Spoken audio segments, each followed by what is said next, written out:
Hey everyone.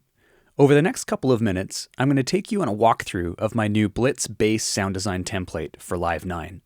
This template includes 500 megs of samples comprising subs and more mid-range basses that'll act as construction parts in your bass laboratory. We've also included a whole bunch of processing racks, multiband, and sidechaining tools, so you can use this as a Swiss Army knife to do whatever you need to make devastating bass. The first module I want to show you is the 808 subs here. 808 subs are really popular in both trap and hip-hop, and they're essential to any bass sound design template. So we've got a rack here that's built around Ableton Live's FM operator synth, and I've got a demo loop so you can hear what it sounds like. You have macros that are dialed in perfectly to control all the different tones and lengths of the subs, and I'm just going to play it with a demo beat so you guys can hear what the macros do.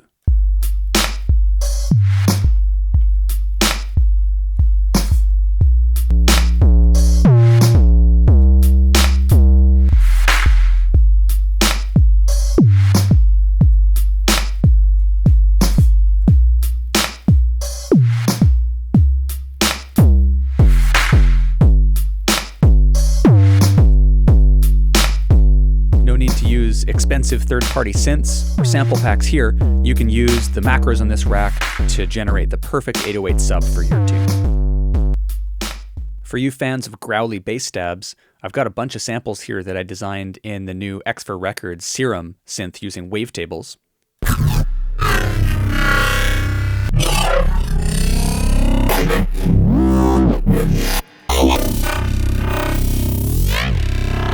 Those are useful for slicing up, reversing, transposing, and fitting into your music when you want something that just sounds like a beast. Then we have 3 full bass racks. The first rack is called Daddy's Home, and inside the group track, you'll see we have 3 separate tracks inside. The first one are the raw audio samples that I used to create these patches from. And these are some of my favorite synths, some of them software, some of them hardware, and I've sampled them and put my own custom effects chains on them so these samples are processed. They're ready to use and they're quite deadly.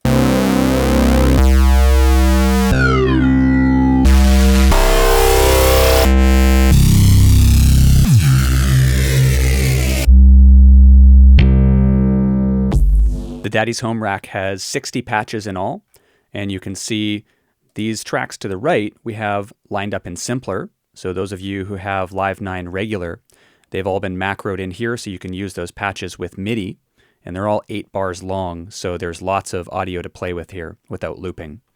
And then for those of you who have sampler or Live 9 Suite, I've got the same patches all dialed in to a single sampler instrument. Both racks have a set of macros that have key parameters dialed in on the front panel, and if we fire off a demo loop, you can use the macro right here to scan through all of the included sounds.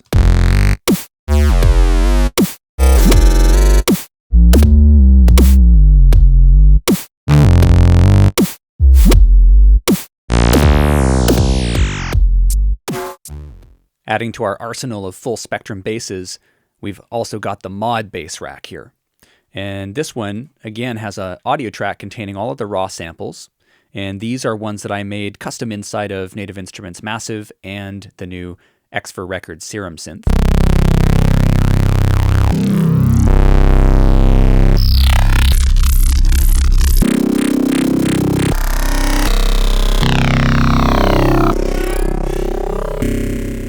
Again, these guys have been grouped into a rack of simplers, and for those that have sampler, a sampler rack.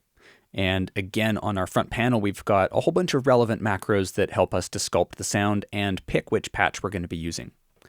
Let's fire this off with the demo beat here.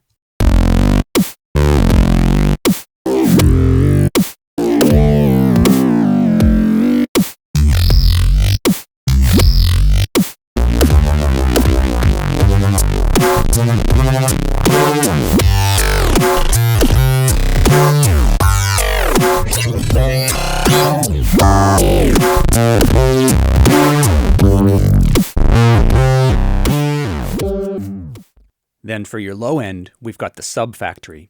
The sub factory is a collection of a whole bunch of different types of subs, some of them clean and simple, others modulated, others kind of dirtied up with some saturation. We've got a whole world of low end down here, and you can use those to make 808 style subs, or to put underneath one of your full spectrum basses, or just to stand nicely on its own. Again, we've got the audio samples here, we've got a simpler, and we've got a sampler right over here. I'm going to fire off the demo loop, and I'm going to use the sub selector to scan through the sounds so you can check them out.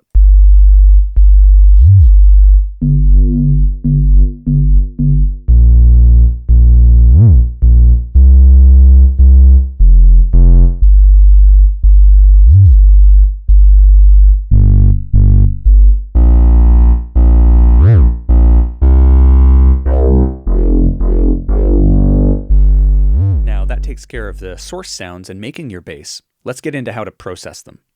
We've got this processing group track set up here, and underneath it we've got a whole bunch of tools to help you to split your bass into different frequencies and to process it. So one of the most important things you're going to do with your bass when you get into the processing phase is you're going to need to split it up into different frequencies. And this can be problematic. There's a lot of multiband plugins out there, but you're limited to the effects that they have included in them.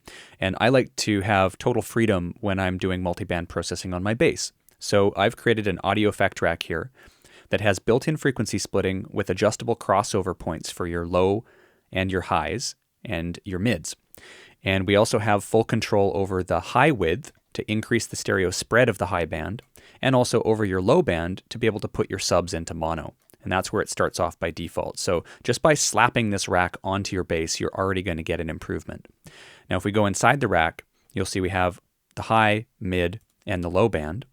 And this allows you to put your own selected effects on each of these channels. So for example, if you want to put camel fat on your mids and process it, not a problem. Or if you want to use one of Ableton's saturators, you can drag that in, and the rack is already set up to be able to host your own specifically chosen effects for your bass.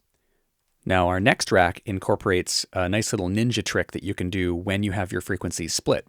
We all know that sidechaining is a good way to solve conflicts between your kick and your bass, but multiband sidechaining is even better. This allows you to, for example, sidechain your kick into just the sub frequency of your bass so that when your kick hits, it knocks the sub out of the way, but it doesn't impact the higher layers. So what I've done here is I've used the same rack, but instead I've inserted sidechaining Ableton compressors onto each one of the bands, and you have full independent control over each one. So if you want your snare to sidechain just the middle of the bass and your kick to sidechain the low end, you can do that. And I've chosen Ableton compressors versus multiband dynamics right in here because the Ableton compressor gives us just so much more flexibility to choose things like knee, look ahead, and your peak or RMS modes, as well as having a wet dry just for this specific band. Last but not least, we have a sophisticated multiband effects rack. Inside here, you'll find specifically chosen effects that I found very useful when processing bass. They're all aligned in parallel, so you can just begin to add them in to really fill out and fatten up your bass. All of the macros correspond to chains with the effects on them, and I've modeled a lot of these after distortion modules that you'll see in some of your favorite multi-effects plugins like Camel Fat, for example. I've also got a massive style dimension expander that helps to add stereo width to your bass and thicken it up, as well as a variety of other tools. Let's demo these with an audio sample. There's just the dry signal. Then we've got an exciter. We've got a flanger. We've got some more mild saturation that gets a little bit more extreme towards the top. The dimension expander is one of my favorite, and we have control over both its level and its size here.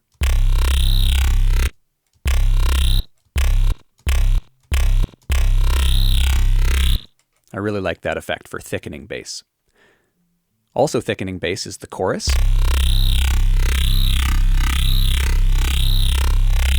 For more aggressive distortion, we've got a overdrive. And finally, a bass cabinet.